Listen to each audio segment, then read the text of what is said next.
Assalamualaikum warahmatullahi wabarakatuh. Perkenalkan, nama saya Cindy Amelia Tangina dari kelas 2A Farmasi. Tujuan saya membuat video ini adalah untuk memenuhi tugas ujian tengah semester praktikum Farmasetika 2 yang berjudul pembuatan sediaan sirup suspensi.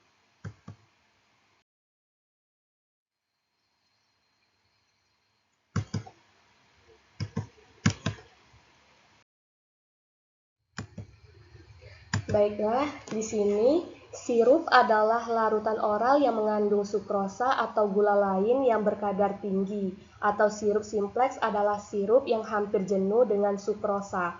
Kadar sukrosa dalam sirup adalah 64–66%, kecuali dinyatakan lain. Selanjutnya, sirup adalah larutan pekat gula atau gula lain yang cocok yang di dalamnya ditambahkan obat atau zat pewangi.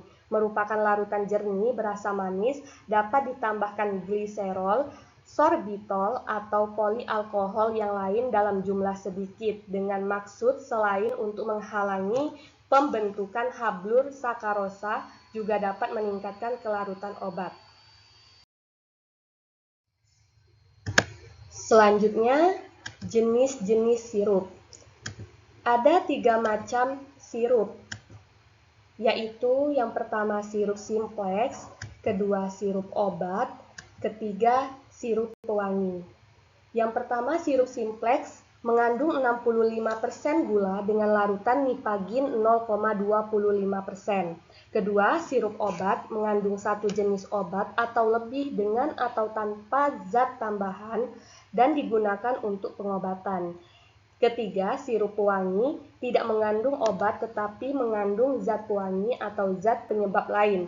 Tujuan pengembangan sirup ini adalah untuk menutupi rasa tidak enak. Kemudian dry sirup. Sirup kering adalah campuran kering untuk larutan, untuk obat yang tidak stabil dalam larutan. Selanjutnya, bahan obat atau antibiotik berupa serbuk kering atau granul ditambahkan air segera sebelum diberikan pada pasien. Isi serbuk kering berupa obat, penambah rasa, pewarna, dan dapar. Contohnya, amoxicillin DS, cefadroxil DS, thiamphenicol DS, dan lain-lain.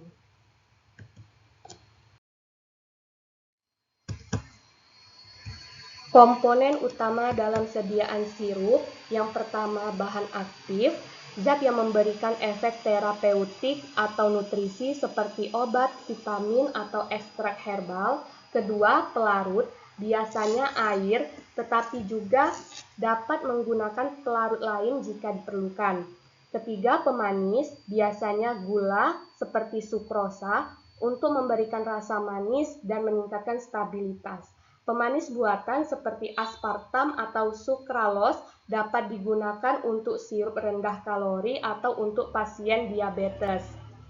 Keempat, pengawet, bahan yang ditambahkan untuk mencegah pertumbuhan mikroorganisme dan memperpanjang umur simpan seperti natrium benzoat atau metil paraben. Kelima, perasa ditambahkan untuk memberikan rasa yang enak dan menyamarkan rasa yang tidak enak dari bahan aktif seperti perasa buah atau vanili. Keenam, pewarna digunakan untuk membuat sirup lebih menarik dan memudahkan identifikasi seperti pewarna alami atau sintesis. Selanjutnya, ketujuh, penstabil, bahan yang membantu kestabilan fisik dan kimia sirup seperti asam sitrat atau natrium sitrat. Dan yang terakhir, pengental. Kadang-kadang ditambahkan untuk mencapai kekentalan yang diinginkan seperti gelan gum atau santan gum.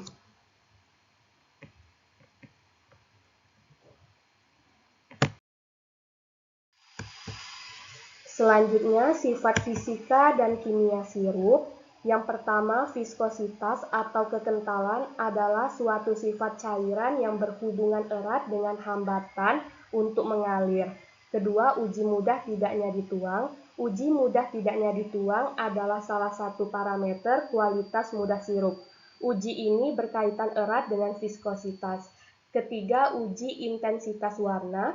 Uji intensitas warna dilakukan dengan melakukan pengamatan pada warna sirup mulai minggu 0 sampai 4. Selanjutnya saya akan menjelaskan tentang suspensi.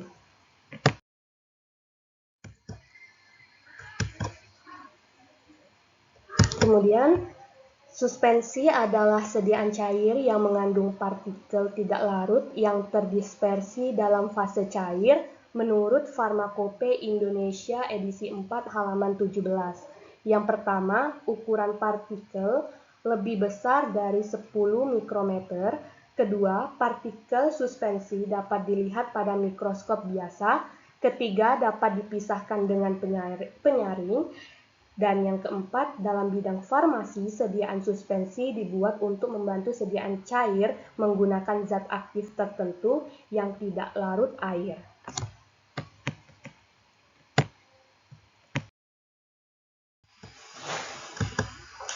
Adapun jenis suspensi, yang pertama suspensi oral, kedua suspensi topikal, ketiga suspensi tetes telinga, keempat suspensi optalmik, kelima suspensi untuk injeksi, keenam suspensi untuk injeksi terkonstitusi.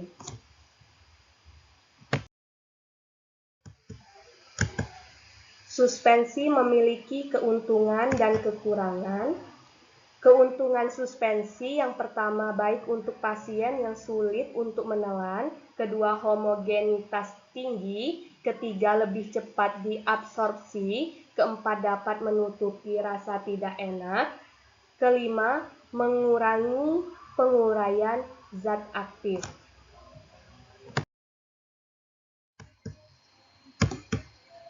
Selanjutnya, kekurangan dari suspensi yang pertama kestabilan rendah atau pertumbuhan kristal, kedua terbentuk catching, ketiga aliran menyebabkan sukar dituang, keempat ketepatan dosis lebih rendah dibanding larutan, atau ketepatan dosis pemakaian tergantung pada ketelitian pasien dalam menakar. Kelima, jika terjadi perubahan suhu, kadang terjadi perubahan sistem dispersi. Keenam, harus dikocok terlebih dahulu. Selanjutnya, persyaratan suspensi. Yang pertama, partikel tidak menggumpal dan tetap distribusi merata di seluruh dispersi. Kedua, zat yang tersuspensi tidak boleh cepat mengendap.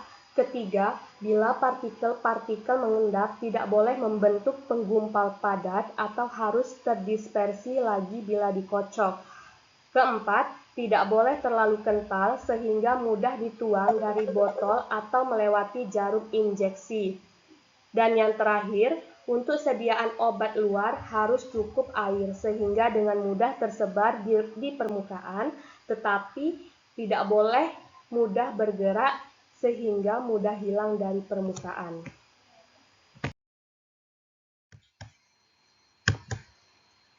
Baiklah, di sini ada resep yang akan dikerjakan, yaitu resep Ambroxol 6 tablet, CTM 6 tablet, sirup simplex 10, PGS Quantum Statis, MF sirup 100, S TDD CTH 1.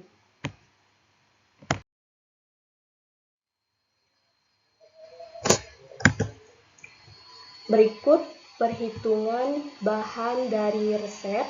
Yang pertama, Ambroxol tablet sama dengan 100 per 122 dikali 6 tablet sama dengan 5 tablet.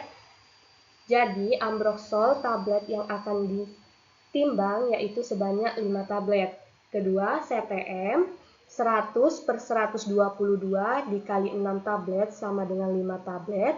Ketiga, sirup simplex 100 per 122 dikali 10 sama dengan 8,19 gram diubah menjadi miligram sehingga menjadi 8,190 miligram.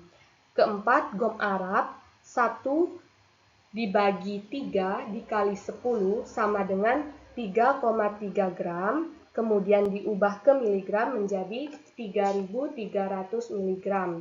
Kelima, air untuk PGA 1,5 ml dikali 3,3 gram sama dengan 4,95 ml atau 4 ml ditambah 10 tetes.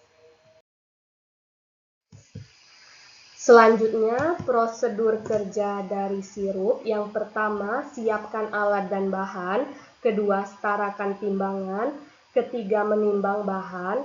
Keempat, mengkalibrasi botol 100 ml. Kelima, masukkan gom Arab ke dalam mortir. Tambahkan air PGA, gerus sampai terbentuk air mucilago. Keenam, masukkan ambroksol ke dalam mortir lain, tambahkan sedikit aquades, gerus sampai larut.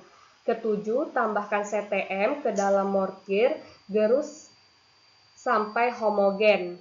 Kedelapan, tambahkan sirup simplex, gerus sampai homogen. Kesembilan, tambahkan mucilago, gerus sampai homogen. Kesepuluh, masukkan semua bahan yang dimortir ke dalam botol.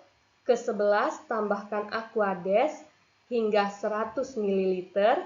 Dan yang terakhir, kemas botol lalu beri etiket. Jadi, kesimpulan dari sirup suspensi adalah sediaan yang efektif untuk mengantarkan obat yang tidak larut air. Sediaan ini mudah dibuat, murah dan stabil. Namun, suspensi memiliki beberapa kekurangan, seperti sedimentasi partikel obat dan rasa yang tidak enak. Sekian penjelasan yang dapat saya sampaikan. Bila ada salah kata, saya mohon maaf. Saya akhiri. Wabillahi taufiq wal hidayah. Wassalamualaikum warahmatullahi wabarakatuh.